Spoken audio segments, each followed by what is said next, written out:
Welcome to the Grand Compendium. I have more stories for you today. One story of a DM PC which saps any interest that the players had in this DM's game. And the second story is of a player who, for some reason, thinks they know how to play OP's character better than they do. Our first story is titled, DM's DM PC is a god, we're just the side characters.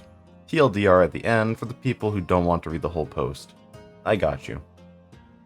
I want to start off this story by saying this was my first ever experience with D&D. I had no prior exposure to D&D, so thought everything the DM had done was normal at that table. Oh boy, how wrong I was. So this happened back in 2021. We were fresh out of lockdown and starving for some friend time. One of my friends, we'll call him Big Tat, owns a tattoo shop, I see now, and tells us his apprentice was wanting to run a D&D campaign. So myself and 4 of my friends decided to join. They are as follows. Paladin, a longtime player and precious group DM, kind of the dad figure to us newer players. Monk, a longtime D&D fan, especially of Critical Role. Warlock, the wisecracking and Monk's boyfriend, now husband. Bard, Big Tat, this was his first time playing D&D too. And finally me, playing a reborn sorceress who had been sacrificed to the Raven Queen, but brought back for reasons you'll find out later. I had just wrote it that she had unfinished business, but the DM had other plans. So we got together and began our story. Our DM proudly proclaimed that we would be playing through Princes of the Apocalypse, and that not to worry as he knew the story was pretty bare bones, but he had a way to flesh it out. The way he decided to flesh it out, you might be asking, was with his DMPC Echo. And let me tell you, Echo was about to become our worst nightmare. For you see, Echo wasn't just a DMPC.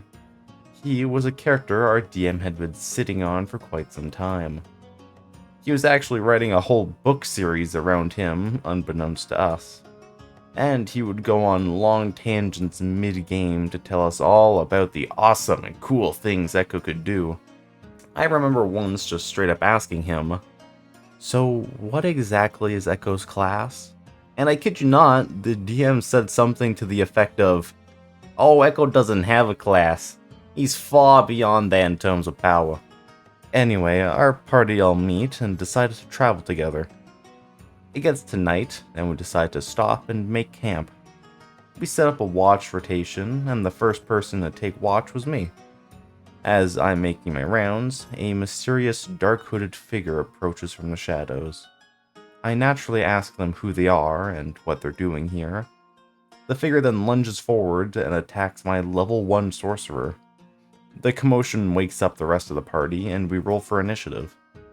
Our monk rolls high and gets to go first, landing a good blow. Then our paladin steps up to the mark and strikes the enemy. Our warlock goes next and sends Eldritch Blast towards the foe.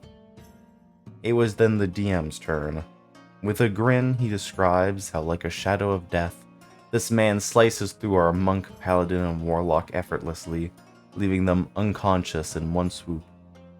He then points his sword at Bard and me. It's my turn next, and I do what I think is the logical thing to do, and put my hands up to surrender, asking him what it is he wants. He simply replies, "This is a test, my dear, and you have all failed." Bard goes next. He goes to attack, but is stabbed and left unconscious along with the rest. But, surprise everyone! It was only a shared dream. We all wake up the next morning to find the hooded man in camp, making us all breakfast with a wide grin on his face. I could tell that Monk and Warlock in particular were unimpressed with the shenanigans that just happened, but we proceeded anyways. The mysterious man then introduces himself as Echo. And Echo is, hold on to your hats for this, time-traveling, multiverse-hopping, wormhole rat, and reality-bending, all-knowing, super-duper edgy and cool god. And he needs our level 1 parties to help save the world or something. Me being new to D&D thought this was cool. I immediately became infatuated with Echo, and would ask him lots of questions with the DM just absolutely lapped up. The rest of the party were less than impressed. There were concerns raised, but DM assured us that Echo would just be a bystander, as we were the real heroes. And in a flash, 6 months IRL passed, and we had done 0 of the actual objectives of Princes of the Apocalypse, and had just been Echo's servants, fetching him items, finding his lost relatives, and just meaningless tasks. And everything we'd done had 0 impact on anything, as it was like we were playing characters from one of the DM's books, and this was the Echo show. Eventually the bubble burst, and it all came to a head one night during a level 21 shot. We had been combat starved for weeks, so I suggested we do a level 21 shot, and done a full-blown boss rush relay.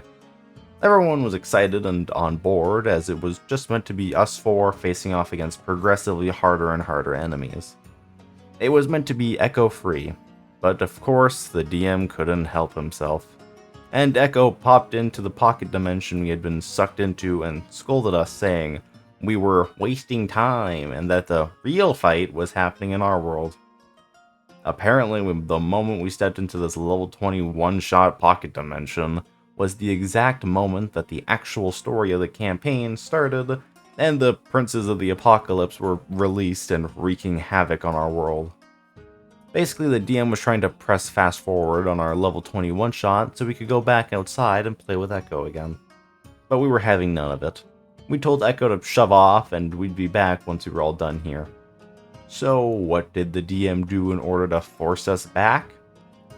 He power word killed our paladin, had an enemy one-shot my sorceress, and dispatched the rest of the party in various ways. Echo then reappeared, brought us all back to life, killed the remaining enemies, and with a snap of his fingers, brought us back to our world. That was the final straw. The campaign very unceremoniously came to an end after that, with everyone basically saying they were bored as fuck of the campaign and of Echo. Oh, and remember how earlier I mentioned that my character was brought back to life by the Raven Queen because she had unfinished business? Well, the DM decided that wasn't enough. Not only was I his other DMPC's love interest. Okay, wait, fuck. Now I need to find out what this means. What is Boke? Is that a meaning? Is that an acronym? Oh. Who the fuck uses this word? Yeah, so Boke just pretty much means that you're disgusted. I guess that's the simplest way to put it. Anyways, not only was I his other DMPC's love interest, but I was also Echo's long-lost great-great-great-granddaughter, and I was a secret god. I was mortified. TLDR, DMPC is god, and we're just along for the ride. We spend 9 months IRL being his DMPC's slaves, and don't actually play the module. DMPCs, love them or hate them, mostly hate, let's be honest. It takes a level of incompetence and confidence to say to yourself, you know what my campaign needs?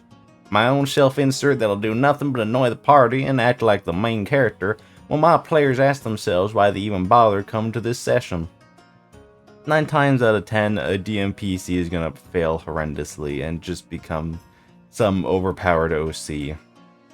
Even if the DM doesn't intend it, they're probably gonna naturally cling more towards a character they created, especially when they view it as their own player character. Which is why DMPCs are just a good thing to avoid. Honestly, this story is definitely a horror story, but I feel like it's pretty self-explanatory why. This is just a campaign that kind of got ruined by a DM so obsessed with his own OC that he couldn't actually run a game for the life of him. Anyways, let's just move on to our second story. This story is titled, Actually, I'll Be Playing a Character. So this is going to be a long one. Buckle up. The critical event actually happened a couple of years ago, but I was just told some information that recontextualized it from awkward and unfortunate to full-blown horror. But for context, we need to go even further back in time. In my 20s, I was an apprentice in London, and I made friends who were just as geeky and cash-strapped as I, who all played D&D together. There were 6 of us in all: our DM, Elf Druid, now DM's wife, Human Paladin, Halfling Rogue, Gnomish Wizard, and myself, playing my half-elf bard, how do I, Aef?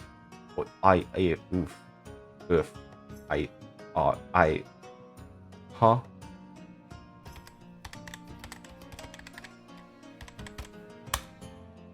Yifa. Huh. Yeah, I would have never gotten that right. And myself, playing my half-elf bard, Aoife. We were all young and fairly inexperienced in D&D, so these characters were not groundbreaking or overly experimental. Condensed background for Aoife, as it will be important for later. Half-elves are welcome pretty much anywhere. Sadly, she was from one of the few places that necessitated that caveat. Her parents were big fish in a small pond of elven village politics. Moved to a big city, and, as you do when you're trying to make your way in corrupt politics, attended a few orgies. They didn't believe it was possible for an abomination to be conceived when they were such perfect beings, and only realized the truth when Aoife popped out with stubby ears and fell asleep in their arms. She was subjected to neglect and a great deal of religious trauma, as the elves of her village continually told her that whatever passed for her soul would be obliterated at the moment of her death, and that she was a cursed, unnatural being. She fled home and met a bardic mentor, who unfortunately turned out to have a deal with the devil to sacrifice the souls of young bards to steal their talent. Aoife killed her mentor, getting a fetching depigmentation scar around an eye for her trouble, and was left to bleed to death when she refused to deal with the devil. Luckily, she was saved by some sword dancers of... another word I can't pronounce.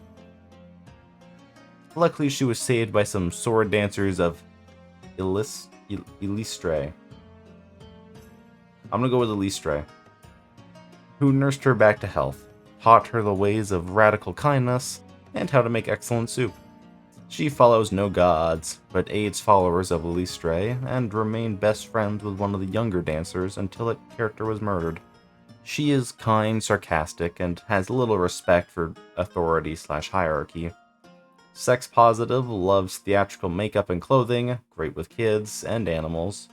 She does have self-destructive tendencies, could overindulge in drink or drugs if not grounded, and usually runs from romantic entanglements if they get too serious, friendship being far easier for her.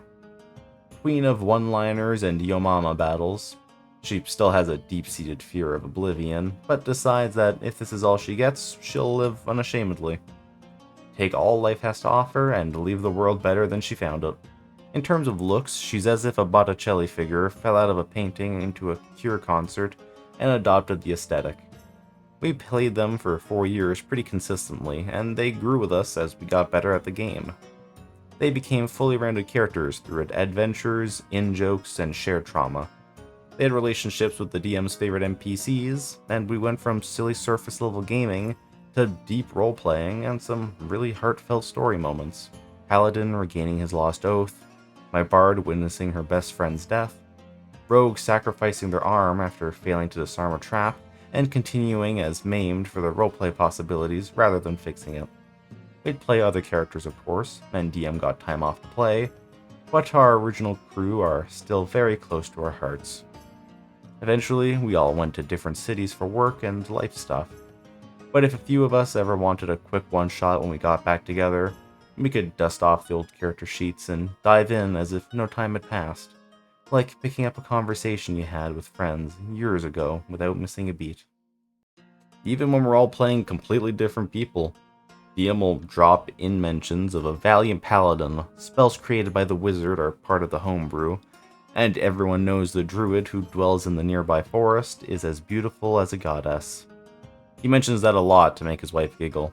They're sickeningly cute. In short, the OG crew was a feature in our in-game universe, even though we didn't play them as much.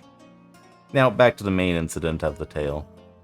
A couple of years ago, most of us were all back in London at the same time, so we met up for dinner. We got to talking about Baldur's Gate 3, and I mentioned that I'd played Aoife as my first Tav. Turns out Paladin and Rogue had done the same thing. We got to talking about the old campaigns, and DM made a suggestion. Why don't we have another game with the original crew? 20 years later, we're putting the team together story. DM had been wanting to do a level 20 campaign for years, but most never got that high in terms of levels. But our OG team could do it. We need to do some tweaking as we started out 3rd edition, and DM was mostly using updated systems in the game shop he now plays at. But it was going to be the ultimate nostalgia fest for 6 very geeky people. We don't all live in the same city, but we were all pretty much in the same time zone. Those with kids had some more free time, as they're now old enough to be self-sufficient, and COVID had honed our remote gaming skills. We messaged Wizard, the only one who wasn't with us at dinner, and she was all for it. Time for adventure. We didn't have a session 0, but we had a shared Google Doc to agree on which of the past stories were canon. Some one-shots got weird. And DM had separate docs for each of us to build up to level 20, and add in any character development he needed to know. Rogue multiclassed as a rogue artificer to get a badass new hand. Paladin had a husband and kids, and was dealing with aging as a human. Aoife took a single level of sorcerer. Since DM died, didn't see a huge point in superior inspiration, and more cantrips is always a good thing. The main point is, we all had in-depth conversations with DM, and he tailored the game to suit. So, the first night of the new campaign comes around. It began with Druid, now an Archdruid, discovering animals fleeing the heart of the forest. Some darkness had spreaded from beneath the earth, and everything caught in it didn't die, but was rendered paralyzed and screaming in agony. Druid made her way to the edge of the calamity, and the cacophony was deafening. She plucked one flower right from the edge and rushed away. The flower was still screaming as it died, but Druid managed to make out something that chilled her to the bone. Whatever was in the darkness was screaming the same thing over and over again. It was screaming our names. With that intro, we went around to bring people up to speed on what our characters were doing. Paladin described how he and his husband were expecting their first grandchild. Rogue detailed how his thieves guild were in turf war with a rival guild set up by some high noble bricks. And I was about to explain Aoife's status as rockstar and noted problem for slavers and other evil bastards, when Wizard speaks up. Actually, I'll be playing Aoife. Cue a moment of blank incomprehension from the rest of us. No, I'll be sticking with Aoife, thanks. No, I've been playing Aoife just as long as you have, so I'd like to do this to give her some more closure. Everyone, again, was kind of stunned. She'd never played Aoife? She went on to explain that she'd been playing Aoife when she wasn't playing with us, and that she had thought of much more interesting character growth for her. That she had given up traveling and music, had gotten married, and had several children. Paladin spoke up, saying that if he came across someone like that, using Aoife's name, he'd see it as a falsehood and challenge them to reveal the truth. Rogue said something similar, but trying to be helpful, attempted to yes-and this weird situation. Maybe it's someone using a seaman spell or a shapeshifter using Aoife's name to protect their real identity. Then we can have a new character. I was still weirded out, but hey, we've gone to have Tiefling, Furbolg, and Tabaxi characters, and some more exotic stuff. If Wizard didn't want to do the very basic setup, fair enough. DM wasn't happy though. Both of them had discussed levels and story for Wizard only. Where was this coming from? Wizard again said that she was playing Aoife, as I'd done nothing to give her a real arc or anything interesting. She's still just a bard. To be fair, Wizard had missed out on most of our one-shots and short campaigns as she'd moved halfway around the world. But the rest of us knew Aoife had gone through several arcs and had grown. I replied that I wanted to play her, and I'd invited her, so that was it. Paladin also said he didn't want another Torn from My Family arc competing with his. And Druid said she'd been looking forward to playing with OG Aoife. Wizard was going visibly red, even on camera.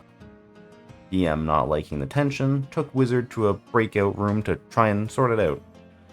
I won't lie, I felt hurt as well as confused. We waited 30 minutes until DM reappeared. Only DM. He explained Wizard would not be playing with us that night, and that we should just carry on for now. It was a tad awkward at first, but DM is great and we got into the swing of the story eventually, leaving off just before we were going to find Wizard and tackle the darkness as a team. 2 weeks go by and we have the next session. Wizard was not present, and in story we got to the point where we were meant to meet up. We found out she was dead. Not just dead. Basically, it was a recreation of the pit in the fridge scene from It. But DM was making it clear the Wizard had been killed by the enemy, and it was a cowardly, ignoble permadeath. This was genuinely shocking, as DM is a sweetie, and this was soaked with in-game and real-life vitriol. Druid just asked us to carry on, and if we wanted more of an explanation, we could get it after the campaign was done. DM was too upset to talk about it. I got a charming message from Wizard, accusing me of poisoning the group against her, and not deserving to play my own character. Then I was blocked on everything. We finished the campaign, vanquished old and new foes, and enjoyed that level 20 experience. But it was a sad end to a friendship with Wizard, and it seemed to come out of nowhere. Just this weekend, I found out why DM was so angry. Druid, DM, and I were part of a group starting a new Vampire the Masquerade game. There were people we hadn't played with before, and the campaign would be mature, so we had an in-depth session 0 to make sure we knew what everyone was comfortable with, establishing tone, etc.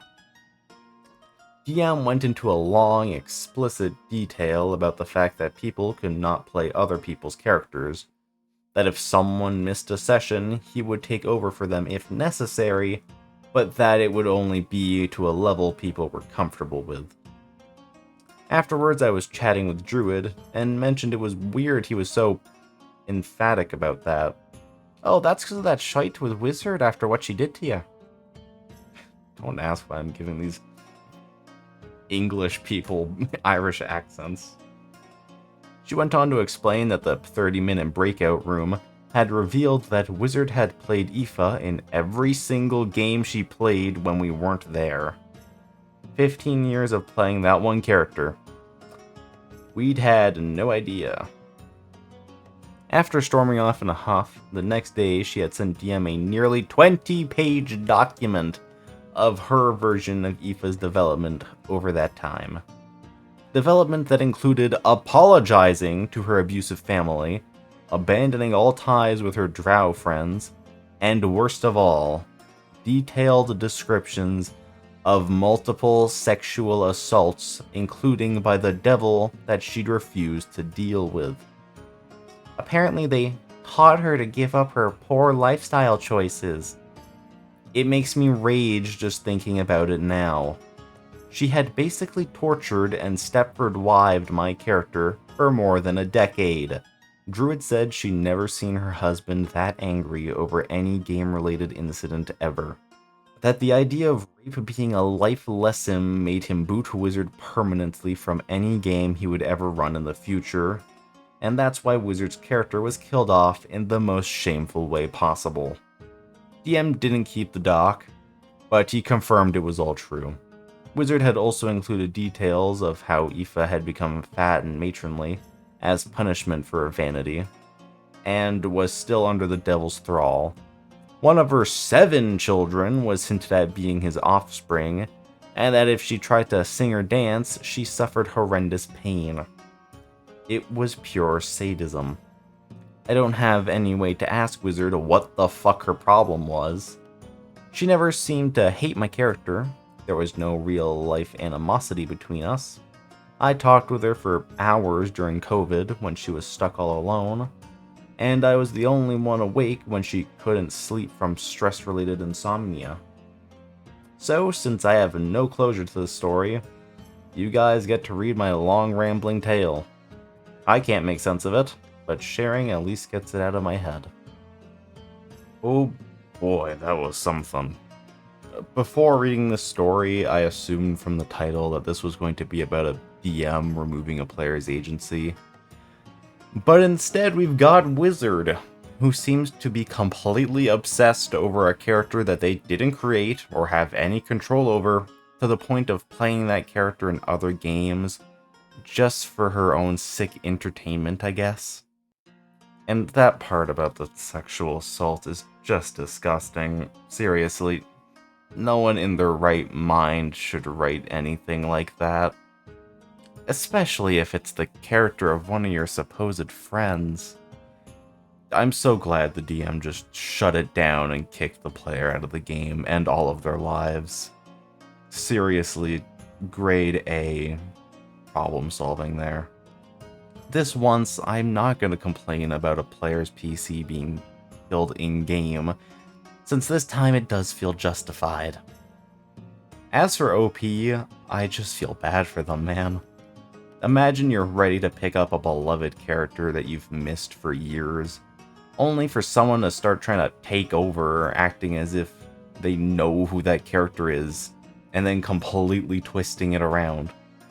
That would be devastating, especially if that character is one that you've put your heart and soul into. And it's even worse to find out that this person created what amounts to the most disgusting kind of fan fiction possible. Anyways, I really don't want to talk more about that. So, if you enjoyed, please consider liking and subscribing, I guess. These videos should be released weekly at this point. I feel like I've gotten consistent enough at it that for a while this should work, and check out Heroes of Valeria if you're interested in watching a D&D campaign without much horror in it. Anyways, have yourselves a good day. I think I'm gonna go have a shower to wash off all of that grime.